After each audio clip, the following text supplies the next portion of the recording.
Welcome everybody. This is the monthly CMMC webinar series, of course, presented by myself. I'm Kelly Kendall, the CEO here at KNC, and I'm joined today also by one of our senior consultants, Mr. Greg McVerry, or I should say Professor McVerry, as I like to call him. So we will be entertaining you, I guess you could say today, well, attempting to entertain you today, talking about CMMC from the perspective of Star Wars. So I'm wearing my Disney shirt unintentionally, but it works out to be good timing. So what I'm going to talk about first before we really get into the content is just a little bit of, I guess you could say, our pitch of us as a company. In case you're not familiar with us, if you're watching the recording later on, this is who we are. I'll leave it on the screen just for a second. We've been around for 8 years now as of tomorrow. So tomorrow is our big birthday. So we're excited about that, being an 8-year-old, like a little child. And we have been doing a lot. This last year has been incredible for us. We are growing like crazy. We are growing crazy on the consulting side, CMMC consulting, and working with city and state and governments. And then on the assessment side of doing pen testing for some government entities, some clients, and of course, CMMC assessments, which have blown up and been extremely busy last year. And we're already booked a lot for this year. We've got a lot going on. We've got 8 assessments already completed under belt under our brand, if you will. 3 in process right now, and a bunch more going on for the year, and just keeps getting busier. So things are exciting and a little bit chaotic for us, as usual, but we like that.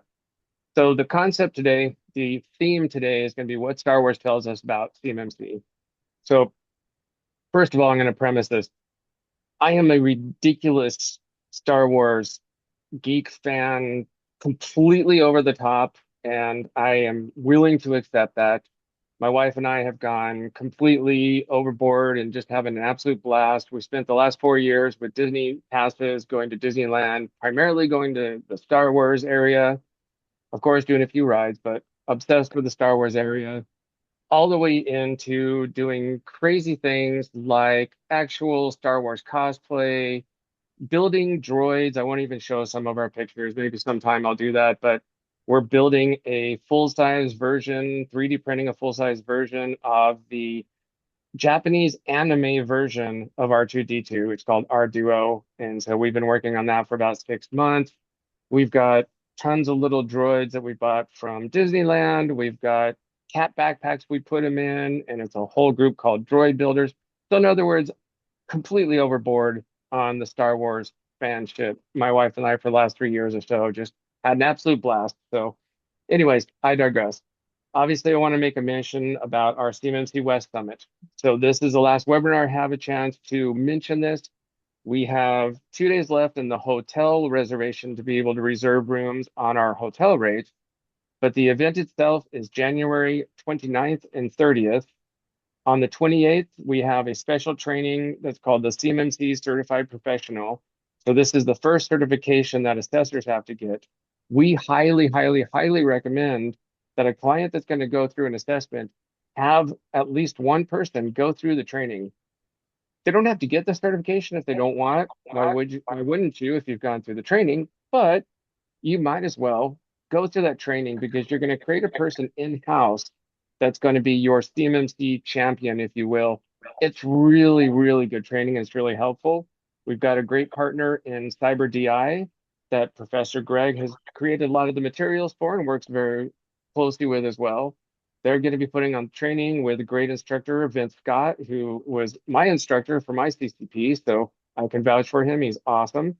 So that goes on the day before the event starts. Then the event is the 29th through 30th. It's a day and a half. Awesome training from actual assessors, lead CCAs, consultants, advisors, vendors. We've got 8 or 9 different exhibitors that are going to be there. They're going to be having booths and having a great time. We've got great training and presentation set up. So it's going to be a great event. If you haven't yet registered, go to our website, kncss.com/events. That's the fastest, easiest way to get there.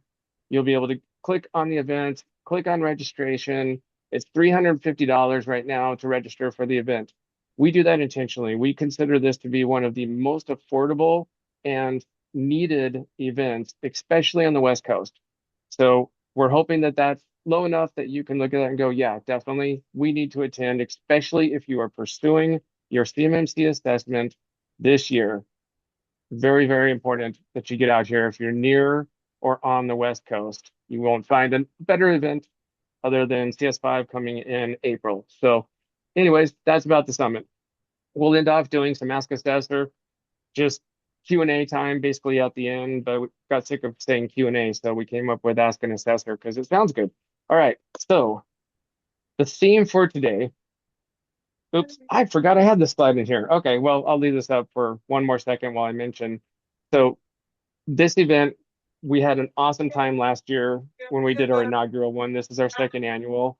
The event went great. It was so well received. The hotel, everybody loved the food. We just had a great intimate event. It wasn't a massive conference at a, massive conference center where you just feel like one of 1,000 people. This was a great group. So anyways, now I can proceed on to the slide I really wanted to get to. So Greg and I are going to go back and forth and just kind of riff about Star Wars and CMMC. So the first thing I want to say about Star Wars and the characters of Star Wars and what that tells us about CMMC, first of all, is the scene on the left-hand side. If you're looking at this is what it's like when the assessor shows up. So Darth Vader is your assessor. That's your lead CCA. And if you know that scene from Star Wars, him entering, of course, I'm being joking here, but sometimes that's what our OSDs feel like when, oh no, the lead assessor is showing up, the scene of Darth Vader blasting in the original Star Wars movie. I think I still am traumatized from this because I saw it as a 5-year-old, and that's the only thing I remember from it. And so I think that scene actually traumatized me as a kid, but I digress.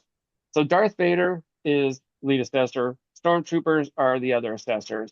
So that's what I'm putting into our analogy of who's who in Star Wars.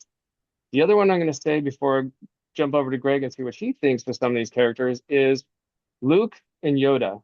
Okay. Yoda is your senior executives. These are your key people in your company, we'll say. Luke is your head IT person, your head person that's implementing CMMC in your company. And he's trying as hard as he can to get everything done and to save the day for the company. But he's got Yoda on his back, constantly griping at him and saying things that sometimes don't make any sense. Okay, I'm having some fun with that analogy. All right, Greg, your turn if you want to pick any of these characters or just riff on something else related to Star Wars and CMMC. I'm sitting here going, well, it's Galen Urso who didn't encrypt his plans, and that's how the Death Star got leaked to the Rebel Alliance. Yep, So, there you go. um, He didn't have to 142, clearly. yeah. So, but so it's depending on where you're hopping into the canon. Um, when I'm thinking about Star Wars and CMMC in general, you have the Rebel Alliance who has to protect those plans and protect the identity of the Death Star plans as they're looking for vulnerabilities to exploit. So in many ways, it's the Rebel Alliance is the advanced participant is the APT in this storyline, um, and the Empire is trying to protect their own tools. But you also have to think about when the Rebel Alliance is trying to protect their base and Empire Strikes Back, and the drone lands and discovers where that data is kept. Um, Now you have to move a lot of assets out of your enclave and into a secure backup pretty quickly.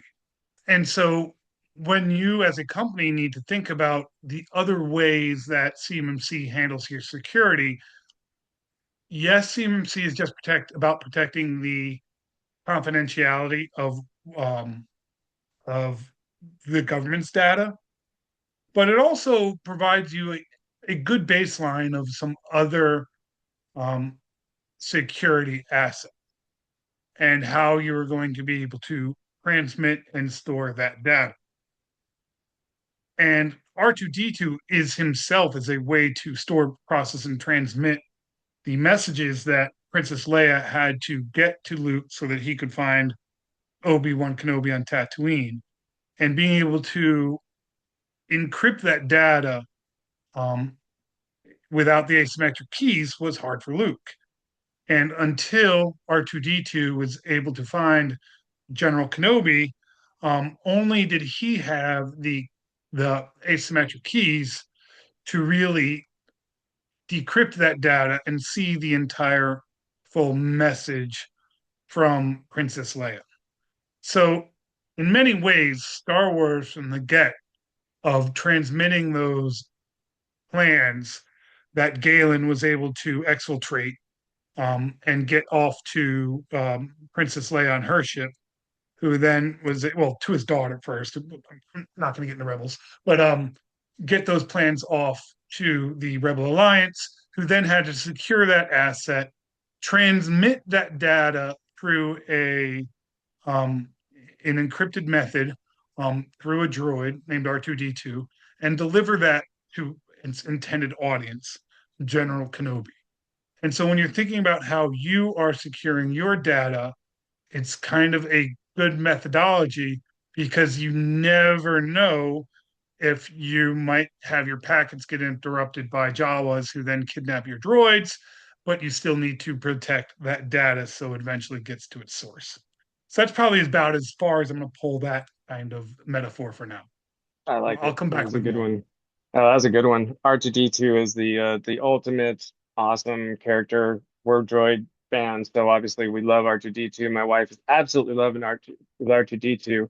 But what I would say is C3PO. I'm going to equate C3PO to your CMMC consultant. So A they protocol know droid. tons and tons Mhm. of different languages, frameworks. They know all kinds of stuff about compliance. They say all kinds of stuff that people don't understand, but they're absolutely brilliant and they're very, very key to helping in lots of situations. But sometimes they can be annoying too. So I'm I'm going to say, and I'm one of them, so I'm actually saying about this myself, but go figure. But I kind of think of C3PO is essentially like your consultant. And if you, I want to kind of riff about Star Wars itself. If you don't recognize the image down in the bottom left with R2D2, C3PO, and a couple of other well-known people that weren't actually in Star Wars, if you don't know what this image comes from, you are missing out. This comes from the greatest Star Wars movie experience ever, which is the Star Wars Christmas special that came out, I think it was 1979. Unbelievably horrible, horrible movie. It's so bad, it's good. And it's so funny. And I had never seen it until about a year ago. It's it's so bad, it's good. You almost have to watch it just because that reason. Okay, I digress. Do you mean the Ewok Christmas special or a different one? Yeah, the same one. Yep, the Ewok one. Okay. Yep.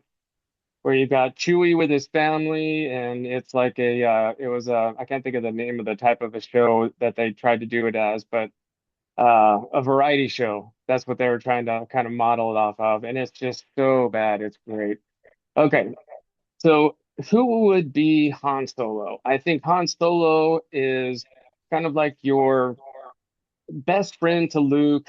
Luke's the IT manager trying to do everything he can. You know, this is his teammate. This is his other, I don't know what role I'll call it, but this is just someone else that's on the team that's critical to helping Luke try to get everything implemented in time and get and save the day, so to speak, for the OSD.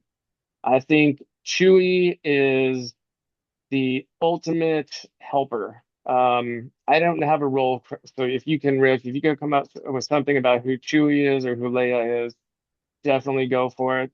But I think the point that we're trying to make in here is having a little bit fun of putting CMMC into the context of Star Wars is that you've got a lot of the same issues. You know, the Death Star blowing up the planet. No, maybe that could be leaking as DUI as blows up your company, or that could be the assessment, and you can look at the laser shooting as when the assessment comes. I don't know, maybe you stop it in time and you pass the assessment. there's a lot of goofy and funny ways that you can look at this, but still, it rings true that CMMC is not easy, that there is a lot of aspects to it, that there's a lot of people involved, that you need a lot of people, and that you need to be prepared. And I think if you think of I'm going to say the planet Hoth and the rebel base there, that's the Enclave. I'm going to call that the Enclave. It's the hidden base. It's the hidden, small area hiding from everybody. I'm going to call that your Enclave. I don't know what the Enterprise would be unless that maybe a planet, maybe a big spaceship. I don't know. But that's where I'm going with the analogy so far. You got other ideas, Greg? No, I would definitely, I mean, Echo Base being blown up aside, um, we can think about, it was just a single droid that was able to get its data transmission off back to Vader's fleet while searching for Skywalker. And so it's there. One thing to think about with CMMC is it's not designed to stop an advanced persistent threat. It's not designed to stop an evil empire like China or Russia from exfiltrating information. It's designed to protect confidentiality and to limit the impacts of lateral attacks across a supply chain, so that if the if the if the Echo base is discovered and ultimately blown up, you do have the ability to move most of your assets to a backup location ahead of time. And so you have to think about your enclaves as something that, if we're going with zero trust and assuming breach, um, there are a lot of elements there. Now, how deep you want to go into the canon, the Thrawn Chronicles, the Thrawn trilogy not being canon, we'll leave that outside the scope. But the whole, when Thrawn was able to establish where the rebel bases was, he was triangulating by using hyperspace jump points and was able to triangulate locations and was able to discover the base that way. And so as a CMMC consultant and someone building, your enclave, your enterprise solutions, whether that's the whole rebel fleet going to the Battle of Yavin, um, you have to think about what are the ways that you're going to control your critical information so that you are able to defeat or at least slow down kind of the evil empires of the world. And that way, even if Echo Base is destroyed, you do not lose all of your in scope assets in terms of your assessment. Um, and that's where your protocol droids do help with understanding all of the policies, plans, and procedures that are behind CMMC. Yeah, and I think it's apropos to have C-3PO being, as a protocol droid to be your CMMC consultants because it's just so funny. I can't help but thinking of the times we've been in consulting with clients and explaining things and just I'm sure sounding on the other end when you got someone who's so involved in this space and they're saying acronyms and words and all this crazy stuff and you're the recipient of it on the OSD side, if you will, which is the organization seeking certification, what we call the clients that are pursuing CMMC assessments, hearing it all and just going, what are you talking about? So I think that's a perfect one. I'm trying to think of a couple other ways and angles to go with this with Star Wars, but I think not just having fun with Star Wars, which is always a good time, but if you think about the key characters in here, I made Luke the IT manager because most companies, that's the point person, even though CMMC is not a technology program only, if you will. CMMC and cybersecurity are a broad umbrella that covers the entire company.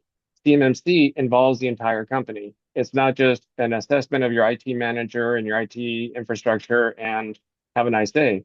It's an assessment of your entire operation, whether it's an enclave or not.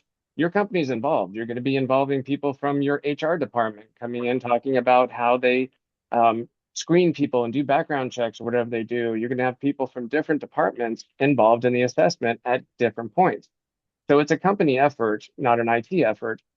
And I don't know the exact percentages, but you could almost say that a third of the controls are technical, a third of the controls are administrative, operational, and then a third of them are documentation, if you will. And I'm really riffing on those percentages there, but it's around a third. So there's so much more to it than just what's my tech stack, what's my tech solution, am I going to use this product or that product, how am I going to protect it, where am I going to store it, do I have FIP? All those questions come into play. But if you only focus on the technology, you're missing out on two-thirds.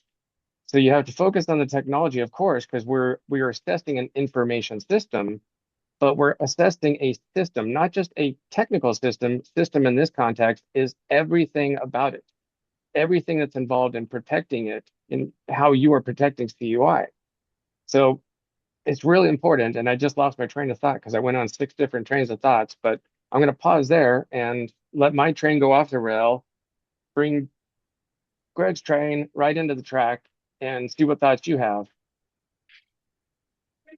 It's such a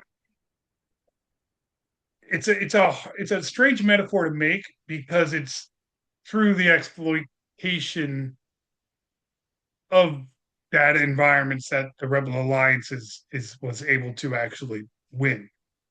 So it's almost like they like if you're thinking about the non-technical controls. So when when when Lando and Wedge blow up the second Death Star in the Battle of Endor, that's only possible because the shield generator was brought down by Luke, Leia, Han, and the Ewok.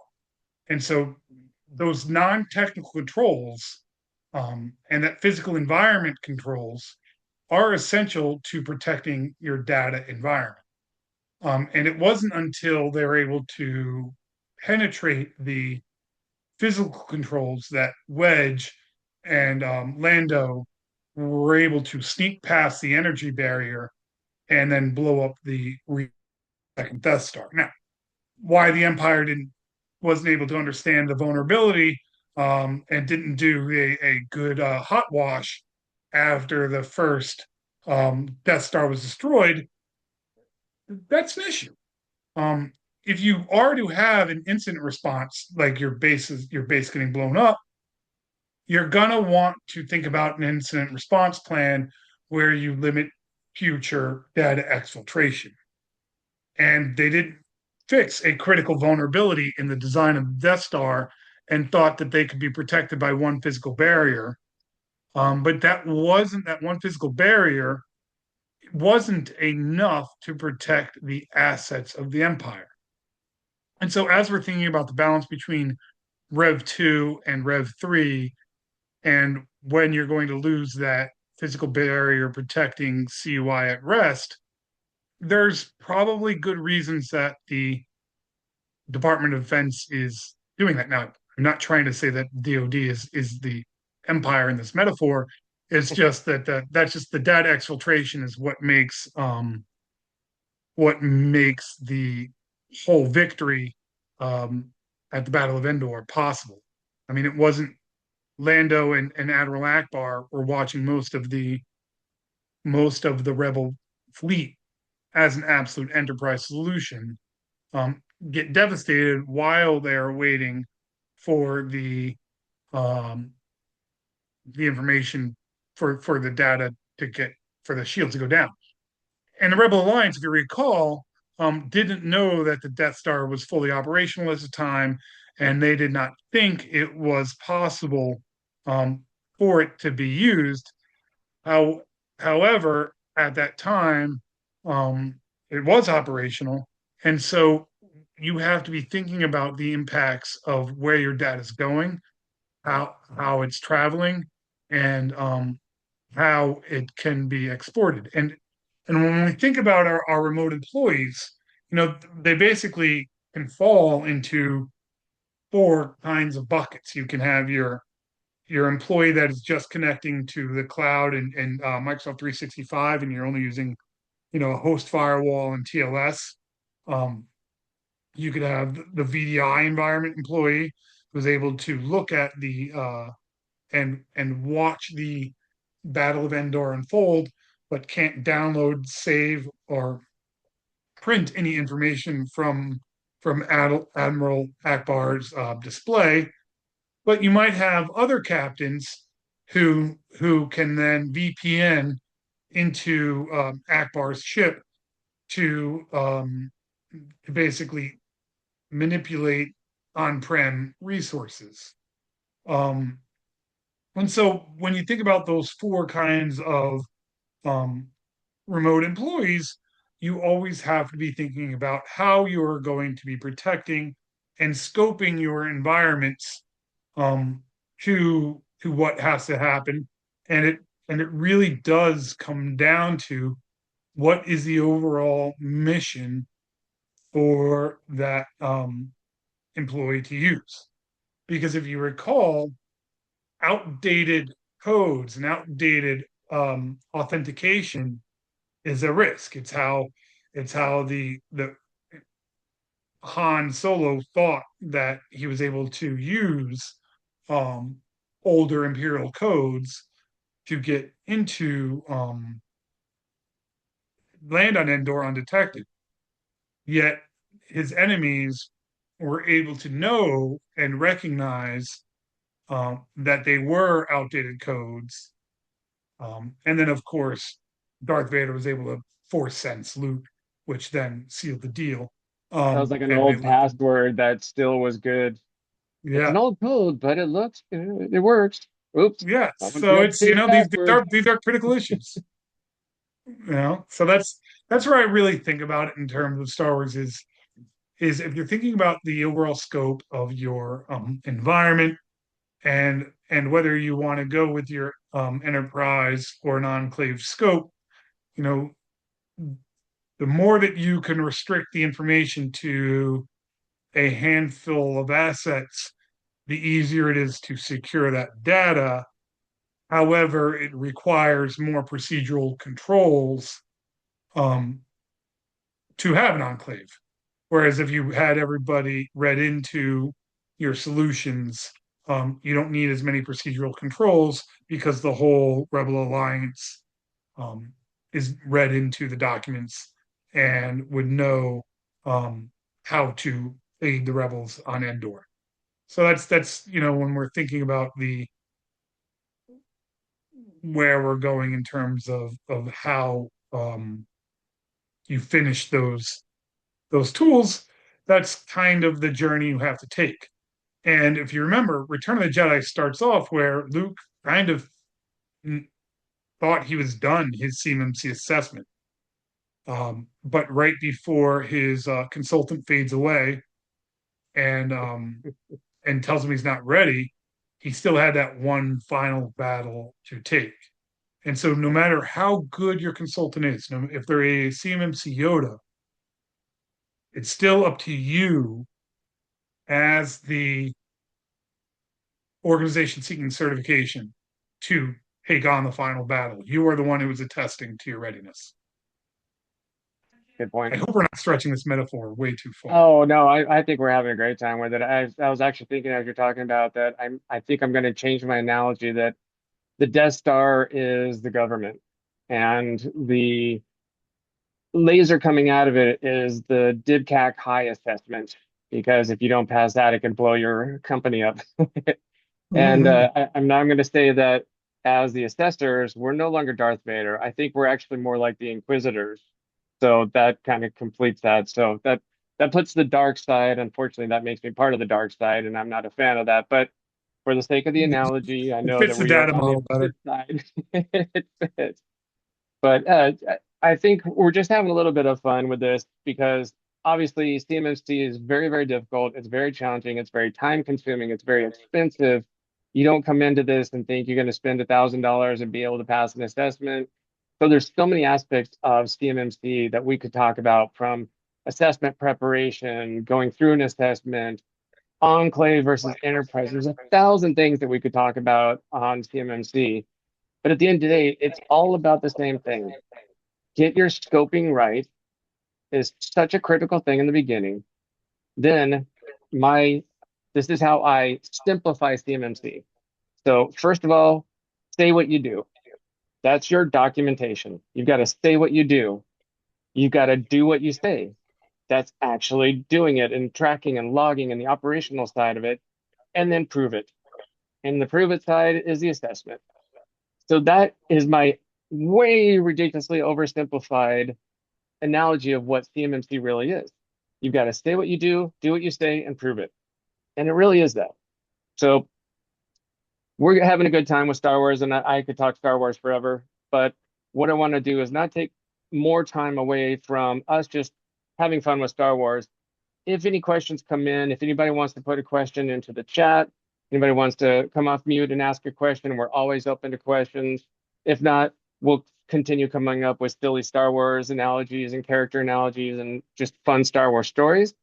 So I'm going to pause for a minute so I can take a drink too and see if we get any questions. If not, we'll just keep going.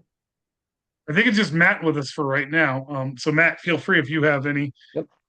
Doesn't have to be a CMMC question, but if you do have a question about your environment, Matt's an important person to us too. He's yes. coming with a very important perspective. I'm not going to steal your thunder though, Matt.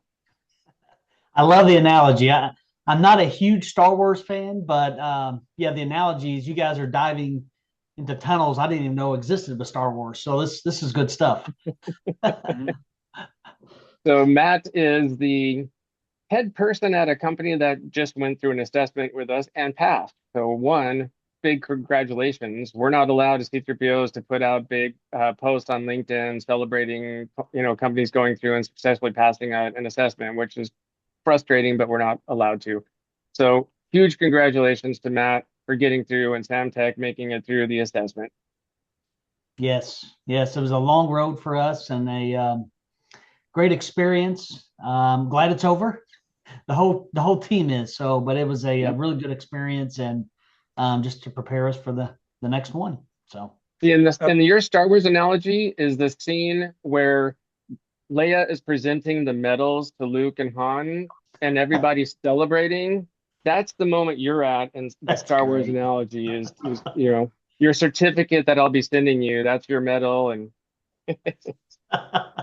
that's fantastic.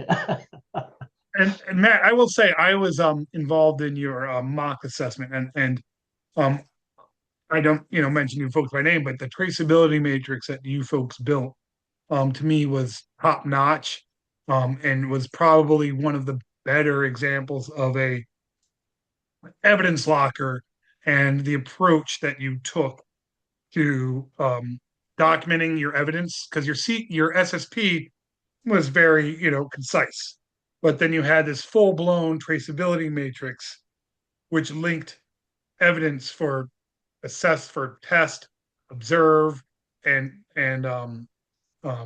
sorry, for all of your documentation. I thought you did it for examine, test, and interview. It was one of the better traceability matrices I've ever seen. So how did you guys start that process, and how did you go about building a traceability matrix? Well, I appreciate that. That's really good feedback that I will pass along. A lot of work went into building that, and as far as the evidence and whatnot. So thank you. We use a tool called Totem, and I've been with the company a little under 3 years now. So when I first started with the company, that's what I was introduced with, and they already had an existing relationship with the company. So I kind of reached out. No, Totem Tech is we work very closely with them. Oh yes, we know this guy's very, very well. They're great friends. So I've reached out to two or three additional companies and looked at their tools, but we decided to stick with Totem and their experience and expertise, and it worked out in our favor, thank goodness. So everything that they offered and all the advice and consulting, it was great, and it continues to be great. So we're looking to move that forward as well. Well, that's awesome. Yeah, because it's so far. I hold it up as kind of the example of, hey, you don't have to wait until the assessment to start building your evidence locker. You can you can start while you're writing your SSP, start on your traceability matrix and start thinking about, how am I going to document that, what Kelly just said, that I say what I do what I say, and I can prove that it gets done. And out of all of the mock assessment on, you folks were the most prepared, because everything was laid out exactly in that format. So I just thought I will have to reach out to Austin and give him kudos as well too, because I thought that was an absolute fantastic job that they did. Perfect. Thank you. I would echo that. What I observed through the mock assessment and through the actual assessment, and just about Matt, the team, and Samtech in general, is they put an incredible amount of focus and sacrifice towards this. What I mean by that is they had upwards of 15 to 20 people participating constantly throughout not just the assessment, but the mock assessment too. And that really impressed us because normally that's not the case. We're usually dealing with 1, 2, 3 people, most assessments, 2 or 3, 4, maybe 5. That really blew us away because one, we were contemplating the amount of salary that was expended, so to speak, during that time. That's on top of all the other costs, so to speak, of preparing and paying us for the assessment and all the other things. That really blew us away. And that showed that there was a very serious dedication to passing the assessment, and it was really impressive, and it was a lot of fun listening listening to when you guys were in the conference room and I was the fly on the wall. That was pretty fun. That's great. No, I appreciate that as well. Yes, it was definitely a company effort, and that's really what I was brought to Samtech to do. Not knowing anything about CMMC at all. My background is in utilities and critical infrastructure protection. So that I think that helped as well on the many audits from that. So, but no, thank you for that, Kelly. Do you think it's all Absolutely. opening up new business opportunities, having having your CMMC assessment done ahead of time, or just knowing the risk of that your existing contracts are protected? Are you seeing more RFPs or other suppliers reaching out to Samtech now that they know that you can be in their supply chain and have your certification? Nothing yet. We're waiting to kind of wrap that final bowl up and get the medal that Kelly spoke to. So once we do that, yes, there will be something to go out. I'm not sure what yet. That's what corporate compliance is working on. But yeah, we do expect something. But we have existing relationships with several primes, and they have been asking asking quite a bit over the last 6 months. Really over the last year and a half, 2 years, what our plans are. And that's even new companies that are asking about our plans for CMMC. So, Wow. So yeah, it's funny you come out of utilities because we're starting to see that blow up too, even though they're not, even in DoD contracting spaces, they still have their 171 requirements. And we're seeing a lot of interest in the utilities field of of getting a CMMC certificate, and they're not even in. Some are in defense supply chains. I mean, there's a lot of electricity that goes into a lot of military bases have entire, you know, power stations on base. But even those that are just working for the Department of Energy, we're starting to see solicitations and interest around CMMC. So Oh yeah. it's hitting your old industry as well too. yeah, well, Interesting to see if it grows. Yeah, it's going to roll out to the other departments. Who knows how? Who knows exactly when? It might be slightly different. It might be slightly the same, but DoD is basically the proof of concept, or DOW. And assuming CMMC proves itself out, which it's got legs, it's been around, it's lasted this long, it hasn't gone away with all the naysayers thinking it would, that it's very likely that it's going to spread out to all the other agencies in the federal government in one way or the other.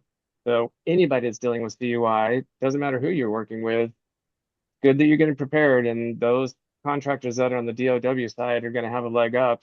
Who knows how long that'll all take? That could be 2 years from now. It could be 10 years. Who knows? It's the government.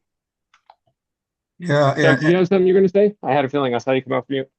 well, I was just going to mention I worked a lot of years in utilities and cyber, and I can tell you when we implemented NERC CIP 5 that it's NIST on steroids. So it's just a question of going to be creating a crosswalk, cross mapping into the NIST requirements for 800-171. NIST squashes NERC CIP 5 squashes NIST like a bug, really. So I think, um, um, yeah, I That, remember those that was days. my memory as well, Chuck. But yeah, man, I did attend, I think, one or two sessions of the mock assessment and was extremely impressed. Just want to echo what Kelly just mentioned and Greg are talking about here. Extremely organized, quite detailed. You had the full team there in that conference room. Um, Relentless. Obviously, it was a serious matter you guys took under, and as you should have. But I wish we could get that from all of our clients. Just want to mention that you did a great job. I'm just here to say kudos to everyone involved. I appreciate that. And guess what? You get to do it again in 3 years. You have a long Can't time to have wait. to worry about it. Oh, yes. Well, I think this has been outstanding. Matt, thank you so much for jumping on because this is really great to be able to hear the perspective of someone who has just completed an assessment and gone through the experience, and it just kind of wraps up everything that we're bringing, having fun with Star Wars. To I think I'm going to have to start a new series called CMMC Wars and just have some fun with that. Maybe that'll be our podcast. We'll actually come up with a podcast. It'll be CMMC Wars. But well, thank you everybody for jumping on. I think this is probably a good time. We're about 45 minutes in, so thank you everybody for jumping on. We really appreciate it. If anybody comes up and needs anything, I'm going to jump over and just put our contact on here in case someone's seeing this live or from the recording. Get in touch with us. We are just growing like crazy on the consulting